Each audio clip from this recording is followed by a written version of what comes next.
मेरे दोस्तों बुजुर्गों, आपके सामने दुआत करीमा तिलावत की गई। पहली आयत करीमा का तर्जुमा है, अल्लाह ताला किसी कौम की हालत को नहीं बदलता जब तक कौम खुद बदलने का इरादा न करे।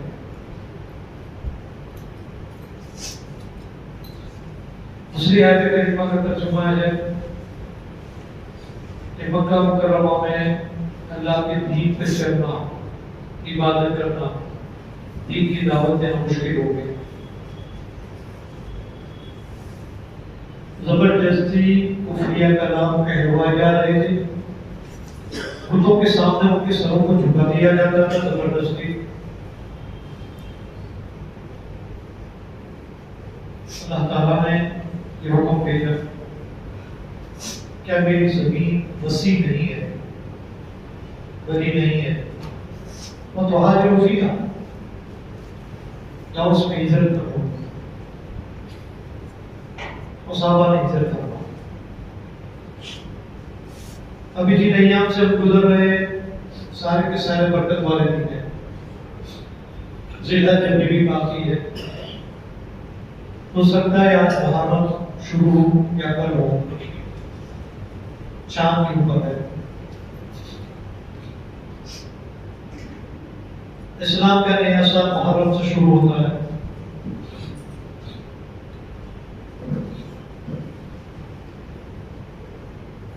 हिजरत भी शुरू होगी इस्लामी कहते। बार बार ये साल आते हैं जाते हैं और हमें मैसेज देते हैं कि इस्लाम का प्रोग्रेस जो हुआ, दावत के लिए आजादी जो मिली हिजरत के बाद। पहली दो हिजरतें हबशा में हुई जो इथोपिया है, और तीसरी ये हिजरत मक्का से मदीना हुई।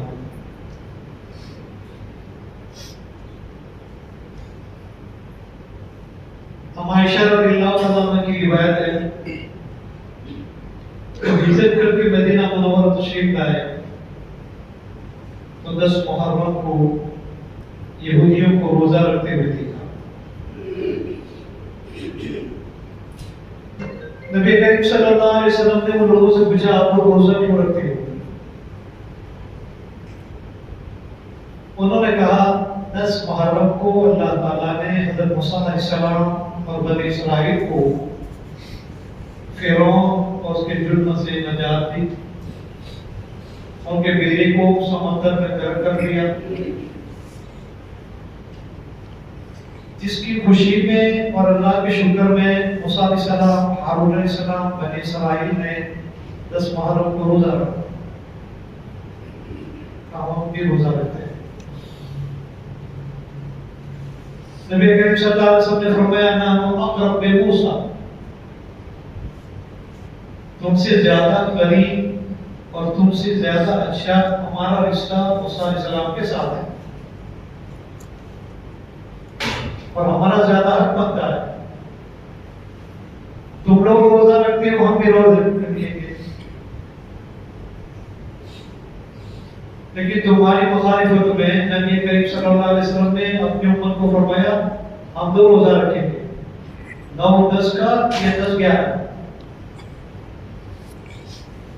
आज अगर देखा जाए तो कोई यहूदी हमारा जो कहना था वो फॉलो नहीं करता, उस जमाने में चलता था मुहर्रम सफर, और वो भी इसी तरह से गिनते थे। लेकिन आज उनका अपना कैलेंडर है, और उनका जो सबसे बड़ा दिन है यौम किपर, जो कि आपके यहाँ यहूदी थी तो आपको मालूम होगी, हमारे यहाँ तो है यौम किपर, उनका बड़ा दिन है। और 10 मुहर्रम को इनमें से कोई रोजा नहीं रखता। वो लोग थे उस जमाने में भी जो सही मायने में तौरात पर चलने वाले थे, तो सारी बरकत वाली थी, बरकत वाली रातें चल रही है। किसी को मैसर हो तो 2 रोजे रख ले, 9, 10 को, 10, 11 इसकी बड़ी फजीलत भी आई है।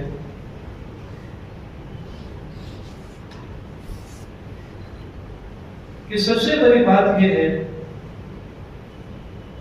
अब्दुल्लाह इब्न अब्बास रज़ियल्लाहु ताला अन्हु फरमाते हैं कि वो मारूफ और मशहूर हिजरत जो मक्का मुकर्रमा और मदीना मुनव्वरा से हुई,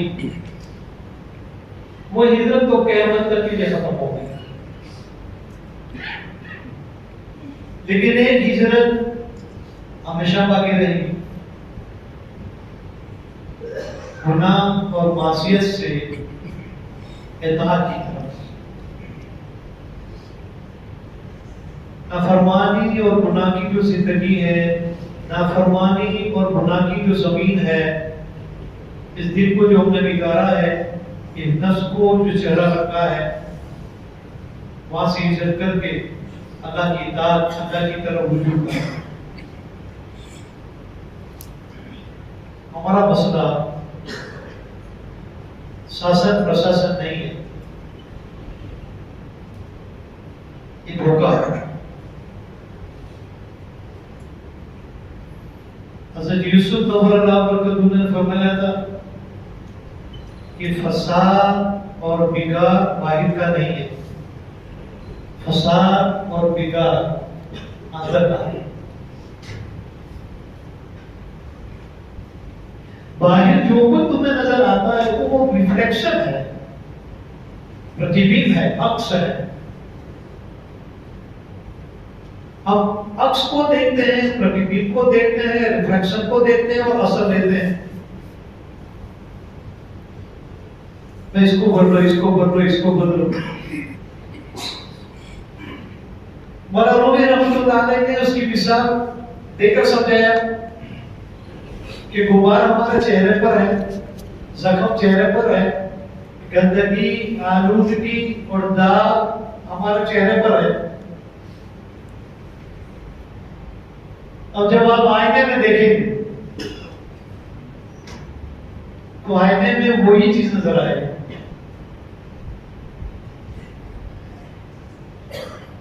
सुबह से शाम तक आईने को साफ करते रहो, दाग नहीं मिटने वाला। असल दाग वहां नहीं है, हमारे साथ में है, वो तो रिफ्लेक्शन है। नहीं कुछ समझ में आ रही है बात? ये पते की बात है, अल्लाह वालों पर अल्लाह ने खोला, और अंबिया और रसूल की मेहनत का बरकत यही रहा। किसी भी नबी ने, किसी भी रसूल ने कोई पॉलिटिकल पार्टी शुरू नहीं की, अफिलिएशन नहीं किया, उसके साथ ज्वाइन भी नहीं हुए। आप देखो तमाम अंबिया और रसूल की जिंदगी अल्लाह कितने खराब से खराब करते।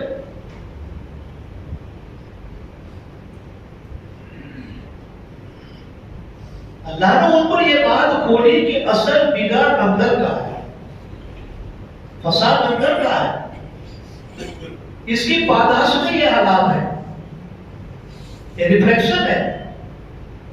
आईने को बदल भी दो फिर भी वो दाग नजर आएगा, इसको पॉलिश करो फिर भी दाग मिटने वाला नहीं। 1000 आईने बदलो, जर्मनी का सबसे बेहतर आईना ला के रख दो।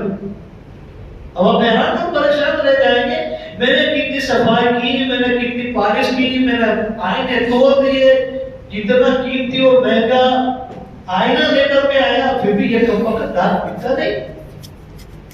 ब्रिटिश गए, निकाला उसको हमने, कितनी कुर्बानियां हमने दी। कांग्रेस आई, कांग्रेस भी गई। अभी साथ बैठे हुए हैं चाय वाला, कल आप आ जाए या बाप आ जाए, फर्क क्या पड़ेगा जब तक अंदरूनी तो बदलेगा।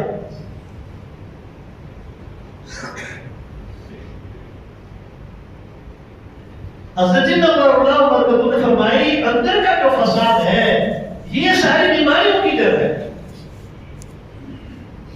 ये सारे हालात बनाते हैं। रुजू इल्लल्लाह, इब्न अब्बास ने फरमाया रुजू इल्लल्लाह, ये बाकी नहीं होगा क़यामत तक। जब तक रुजू इल्लल्लाह नहीं होगा मेरे भाई, मसला हल होने वाला नहीं है। चलो यहाँ आप कहोगे भाजपा की सरकार है, बजरंग दल वाले हैं, गौरक्षक वाले हैं, बीएनपी वाले हैं, ये है वो है। सत्तावन मुस्लिम मुल्क है, उन्होंने क्या उखाड़ दिया? आप बताओ, बदले से बेहतर हालत। पाकिस्तान जाओ, पाकिस्तान के हालात को देखो, खुदा की पना। मुझे कम से कम 1 घंटा चाहिए उनके हालात को बयान करने के लिए। हम बहुत अच्छी हालत में, अल्लाह का शुक्र है। शेखुल इस्लाम हुसैन बरबंदी रहमतुल्लाह अलैह ने मोहम्मद अली जिन्ना से क्या कहा कि वहां चले जाओगे तो क्या होगा? वहां का मुसलमान मेजोरिटी में होगा, बेबाक हो जाएगा। यहाँ का मुसलमान माइनॉरिटी में आ जाएगा, बेबस हो जाएगा।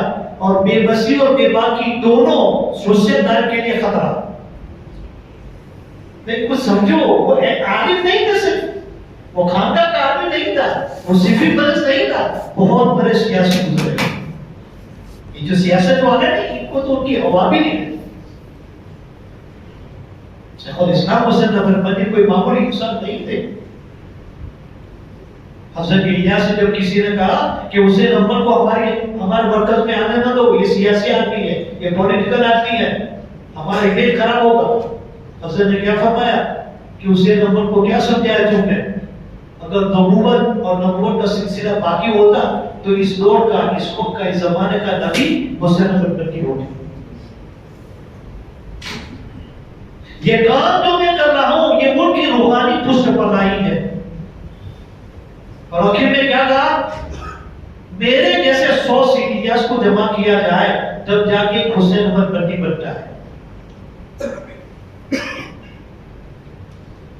मामूली इंसान नहीं था, कितनी गहरी बात बयान करता है, पूरी दुनिया का नक्शा है।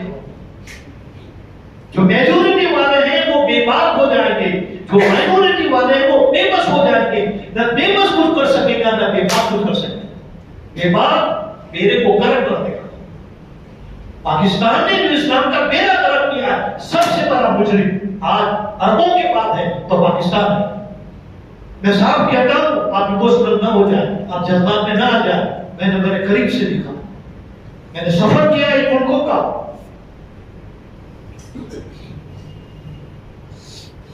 बेरकाब कर दिया, निफा खुदा की पनाह। अरब मुल्कों का हाल देखो, खुदा की पनाह।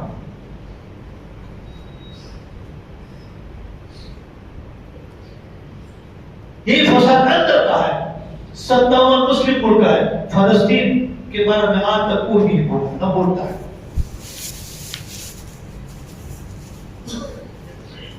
हज़रत यूसुफ ने फरमाया कि ये आईना चेंज करने से पहले अपने आप को चेंज करो, अपना जुनून को बनाओ। रुजू इल्लल्लाह। उसके बाद हज़रत ने फरमाया कि पूरी जो कायनात है, पूरा ब्रह्मांड, पूरा यूनिवर्स, एंटायर यूनिवर्स, ये फॉर्म है, ये शक्ल है, ये सूरत है, ये नक्शा है। इन नक्शों में हम उलझे हुए हैं। हुकूमत का नक्शा, माल का नक्शा, दौलत का नक्शा, शासन का नक्शा, प्रशासन का नक्शा, एफिलिएशन का नक्शा, ये सारे के सारे नक्शे हैं। ये फॉर्म है, शक्लें, सूरतें। इनकी हैसियत मकड़ी के जाले से बढ़कर नहीं है। और जब तुम बन जाओगे और तुम्हारा अंदरूनी बन जाएगा, अंदर की भावना बन जाएगी, अंदर की माया बन जाएगी, तो अल्लाह जल्ल जलालुहु वो ज़ात है जो नक्शों को भी बदल देती है, नक्शा बदल देगा जिसकी ताकत है। हम नक्शों से मरूफ न हो, हम नक्शों से प्रभावित न हो, हम नक्शों से इंप्रेस न हो। नक्शा बनाने वाले को हम मानते हैं, नक्शा बनाने वाले पर ईमान है, नक्शा बनाने वाले पर हमारा यकीन है। ये नक्शे हैं, नक्शा उसने बनाया और नक्शा बदल देता है, उसको ताकत है। पर आपने मिसाल देखी, देखो अल्लाह ताला ने मूसा अलैहिस्सलाम से पूछा, मूसा तुम्हारे हाथ में क्या है? तो हज़रत मूसा अलैहिस्सलाम ने कहा मेरे हाथ में असा है, डंडा।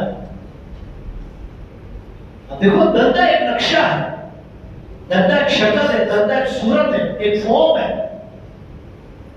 अल्लाह ताला बता रहा है अपने नबी को, अल्लाह अपने नबी को समझा रहा है, अल्लाह अपने नबी को एक प्रैक्टिकली नॉलेज दे रहा है, लेसन दे रहा है कि मैं वो जात हूं, मैं नक्शों को बदल देता हूं, मुझे किसी को पूछने की जरूरत नहीं होती।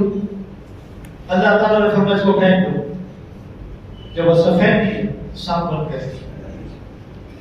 तो डंडे का सांप बनाना और सांप का डंडा बनाना ये बात नहीं थी, और ये बात है।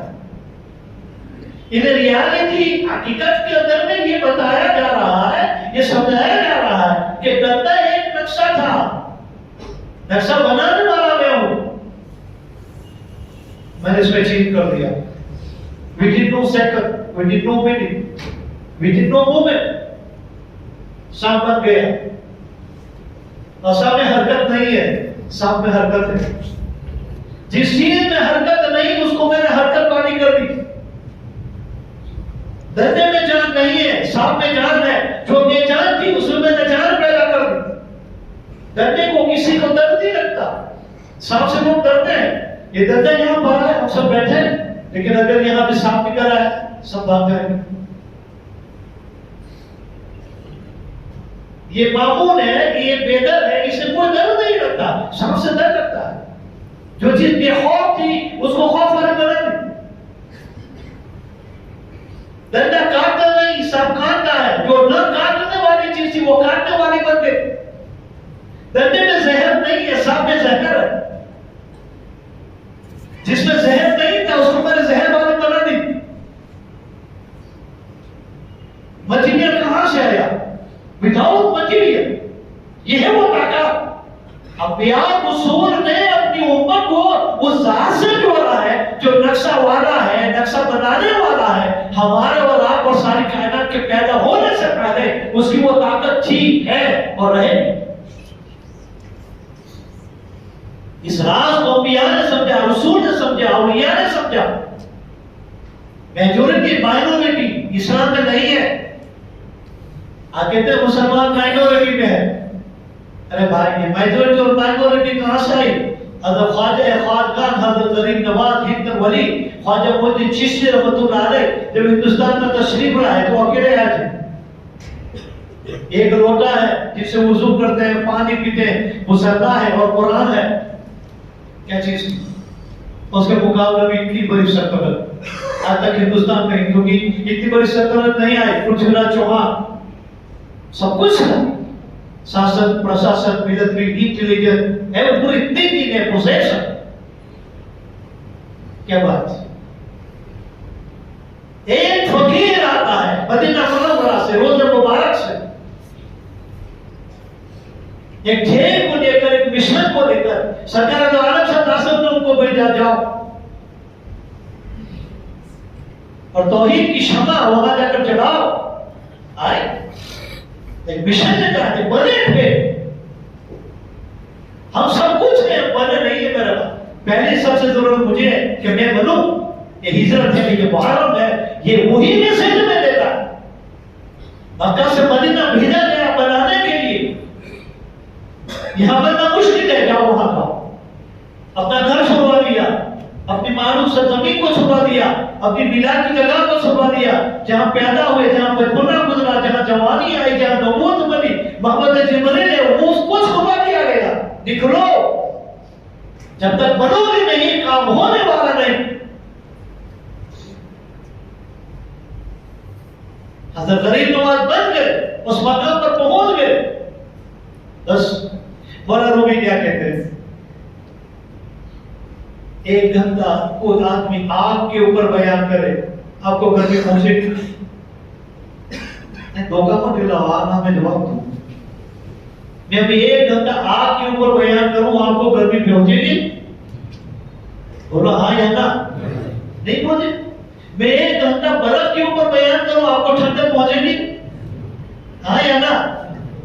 तो 1 घंटा अगर कोई आदमी आग पर लेक्चर दे दे, प्रवचन कर दे, और 1 घंटा बर्फ के ऊपर कोई लेक्चर प्रवचन कर दे, न गर्मी मिलेगी न ठंडी मिलेगी। यहां भी आग की अंगीठी रख दी जाए, आग कुछ बोलती है? आग भी बोलती है? आग बोलती है? नहीं बोलती। आपको गर्मी पहुंचेगी? आपको गर्मी पहुंचेगी, क्योंकि गर्मी उसकी जात में है। बर्फ यहां रख दिया जाए, बर्फ कुछ नहीं बोलता, आवाज तक नहीं निकलती, ठंडक पहुंचेगी? तो मौलाना रूमी ये फरमाते हैं कि आदमी के अंदर में जब हकीकत आ जाती है, वो कुछ नहीं बोलता, उसकी खामोशी पर भी अल्लाह फैसला फरमा देता है।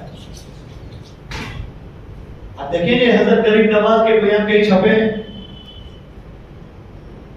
आपके कुछ मलफूजात होंगे, आपकी करामातें होंगी, अंदर था, अल्लाह की तौहीद थी, अल्लाह से होने का यकीन था, और रसूल पाक सल्लल्लाहु अलैहि वसल्लम का इश्क और मोहब्बत था।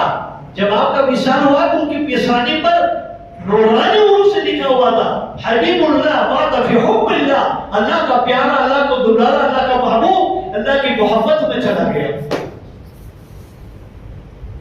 कुछ नहीं बोला। तो शायद अंदर में माया बनी थी, अंदर बना हुआ था।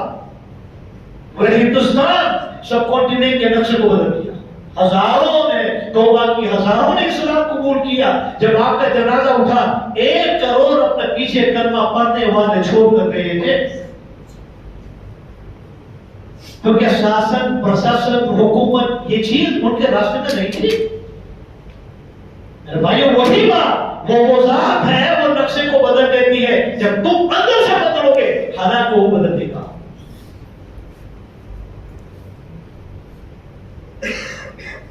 जब काम पूरा हो गया तो जा सकते थे मदीना और रोजे मुबारक को जिंदगी गुजार देते, जन्नतुल बकी में दफन होते, लेकिन नहीं, ये तुम्हारी और मेरी मोहब्बत और हमारे प्यार में यही रहना पसंद किया, यही आखिरी जिंदगी गुजारी, यही विशाल हुआ, यही पर दफन हुआ, और कल मैदान महशर में हिंदुस्तान से अपने जानिसारों को लेकर हौज़े कौसर पर लाके रसूल को जाकर पहुंचाने के लिए, या रसूलल्लाह, ये मेरे लेकर आया। नहीं है, आप देखो, हमें गुजार कर देखो, अब यही नहीं, यहीं पर मजबूर है अजमेर शरीफ में। इंसान का अंदर जब बन जाता है मेरे भाइयों, अंदर बदलने से बाहर की दुनिया का खुद बहुत बदल देगा। मैंने बताया एक चीज, एक प्रोसेस तो है कि अल्लाह नक्शे को बदल देता है। असा को सांप में बदल दिया, सांप को असम में बदल दिया, without any material, without any process. यही वजह उस जात के हम मानने वाले, हम इन चीजों से न डरें, इन अखबारों से, मीडिया से, टीवी से, इनको पढ़ कर हमारे दिमागों को हम खराब न करें। कुरान पढ़ो, हदीस पढ़ो, औलिया की जिंदगी को देखो, उनकी करामातों को देखो, उनकी कुर्बानियों को देखो, अल्लाह से होने का यकीन पैदा होगा। ये तो डिप्रेस कर देंगे तुम्हें। यार रवीश कुमार आओ बोल दो, पहली कश्यप आओ बोली, पहली रूबी का आविर बोली, पर गोबर पात्र आओ बोल, तारे इन्हें हदे दिवा दिवा कुछ तारी पाए ताई नदी कुरान पर, कुरान की तफसीर पर। हज़रत अमर ने फरमाया, पहला प्रोसेस है अल्लाह वो जात है जो नक्शों को बदल देता है। दूसरा प्रोसेस, नक्शा बाकी रहेगा, फॉर्म विल रिमेन, शक्ल रहेगी, सूरत रहेगी, उसको नहीं बदलेगा, वही रहेगा, लेकिन उसकी सिफत को न बदलेगा। इन 2 चीजों में पूरा राज समझा दिया नबियों की जिंदगी, उनकी दावत का। सिफात बदल देता।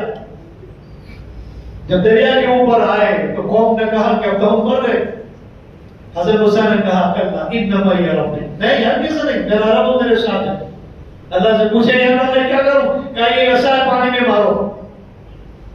पहले असर फेंका सांप हो गया, यहां असर को हुआ असर असर नहीं बदला, समंदर में रास्ते हो गए 12।